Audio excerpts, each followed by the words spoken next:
Natamok na. Napo malaki ko naman.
Ikaw atong aliton ang himaya sa Dios dito sa lugar.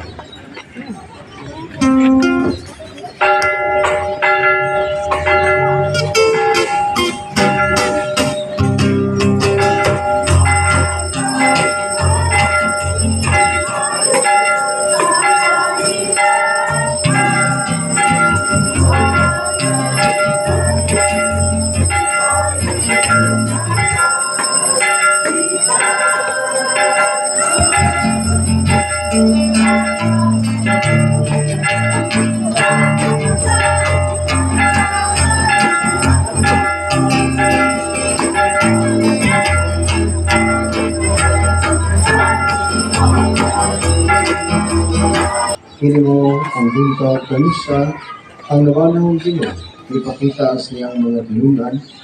Naglipay kami uban kang Maria ang ilahang siyang anak. Kay siya nga nagpakatapos kang Maria nga mahimong iyang inahan na banaw na dili. Itubot ka ang kasaulugan kang maglawa, mahimong kang pasiuna sa langit ng bangket, nagiandam-anan ka namo nga among Ginoo nga nabanhaw. Kini nga mga pamali, pinalagi sa among si Kristo yung anak, nga buhay kahalugan kahimog sa Espiritu Santo, Diyos hangtod sa kahangturan. Amen. Palihog manghikot. Sa mga buhat sa mga apostoles. Si Pedro miingon, karon naila ko na nga ang Dios walay pinalabi. Nasayod kamo ni adtong dakong hitabo sa yuta sa Israel.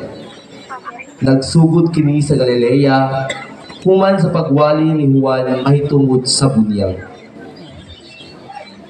Nasayod kamo mahitungod kang Jesus nga Nazaretnon, magibubuan sa Dios sa gahom sa Espiritu Santo. Miadto siya sa tanang dapit o giayo niya ang tanang giyawaan kayang Dios diha man kaniya. Saksi kami sa tanang iyang gibuhat dito sa kayutaan sa Judea, lakip sa Jerusalem. Ilang gipatay siya, pinaagi sa paglangsang kaniya dito sa krus. Apan nabanaw siya sa ikatulo ka adlaw ug gipadayan siya. Wala makakita kaniya ang tanang mga tao, kundili kami lamang nga mga saksi nga gipili na sa Dios. Nangaon kami o nanginom, uban kaniya human siya mabanhaw. O gisugo kami niya sa pagwali sa maayong balita ngadto sa katawhan o sa pagpatuod nga siya mawang gipili sa Dios paghukom sa mga buhi o sa mga patay. Nagisgot mahitungod kaniya ang tanang mga propeta nga nag-ingon nga ang tanan nga nagtuo kaniya pasayloon sa ilang mga sala pinaagi sa gahom sa iyang ngalan. Ang tulong sa Ginoo. Salamat sa Diyos.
Taga Colossus.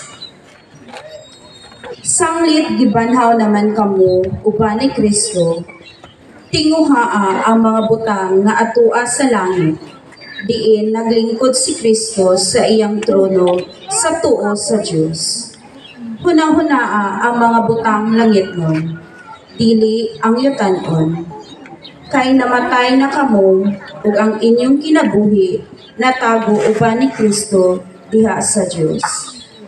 Ang matuod ninyong kinabuhi mao si Kristo, ug inigpakita niya makita usab kamo uban kaniya ug moambit sa himaya niya.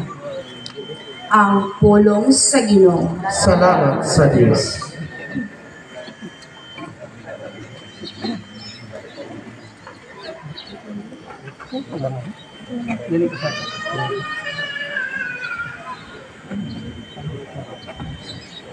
Palihog manindog alang sa santos nga ebanghelyo.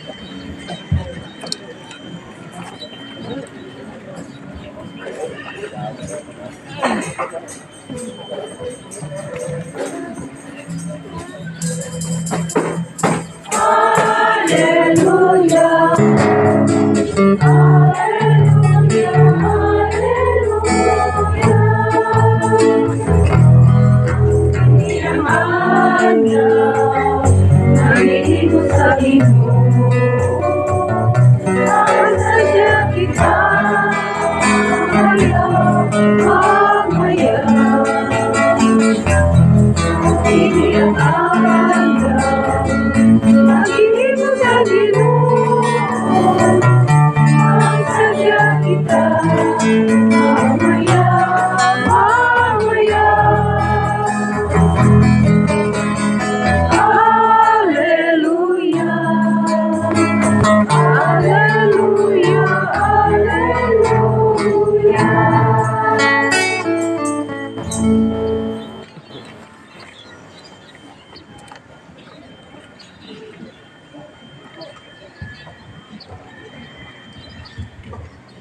Ang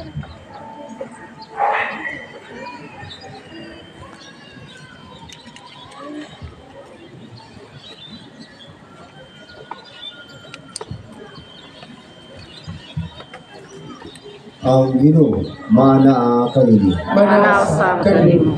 Ang pagbasa sa Santos Ebanghelyo sumala ni San Luke. Himayaan ikaw, Ginoo.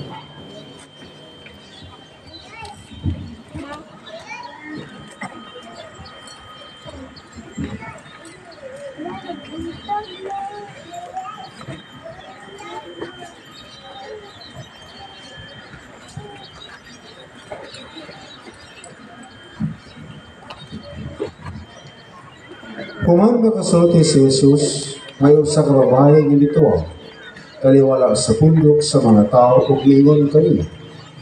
Bulahan ang babae na mo nagsabak kung nagpasuso kanina. Apan si Jesus bitubag, bulahan hinuon sila nga namati sa pulong sa Diyos o nagtumag din. Mga isuon, ang mayong balita sa atong kaluwasan. Dayon ikaw, Kristo, panihong magluti. Mayong buntag sa tanan. Ay buntag, Mayong pagabanhaw. ay pagkaranhaw, Mayong pagabanhaw. Ano kubag sa may pagabanhaw. Happy Easter! Happy Easter! Happy Easter! Karon dili adlaw Easter ha. Dili sa Easter na kinahanglan maglipay. Kung dili kita ang tanan katawhan sa Dios, kinahanglan kita maglipay, magsadya kay nabanhaw na ang atong Ginoo. O sa lingin mga baig na nabanhaw na ang Ginoo. Pagkabanhaw na usab. So, kini ang atong ang ipakita karon sa sugat nga si Jesus sa himong mihimamat sa iyang inahan.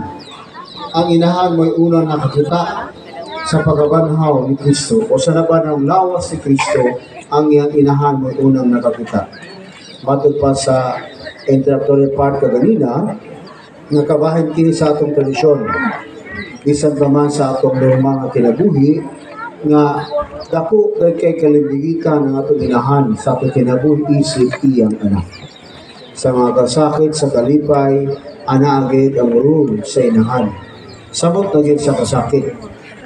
Kagabi human sa kagahapon sa hapon human sa atong paglubong sa Santo Entierro pag alas 8 anay sunod ang posisyon sa isang posisyon sa Soledad. Ang Soledad mo kinigipakita usab nga unsa ang kasakit ni Maria, unsa ang gibati nga kanibitaw lisod nga kahimtang sa inahan nga namatayan sa anak. Usa mo kini ang gipakita usab sa tradisyon nga pagkasayon sa buntag kung unsa kasakit, kung unsa kalisod ang gibati ni Maria gahapon sa hapon, nanahimo kining gibahiran sa kalipay sa iyang anak, sa iyang pagkabanhaw.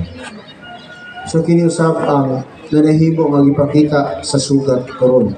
Usa, bisan luloy ang atong mata, bisan luloy ang mata, hawi atong bagtak kay gahapon murag tulo sa mga babae o sa mga lalaki nga nagpasan, tulo ka posisyon ang gihimo sayo sa buntag, paghapon, ngayon pagagabi.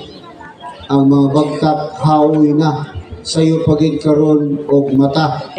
Usa luloy pa ang mata.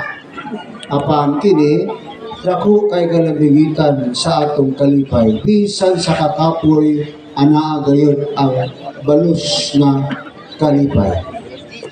Usab kini man ang ipakita usab meaning atong kasalugan karon. Makinahanglan gayud bisan kapoy kita kinahanglan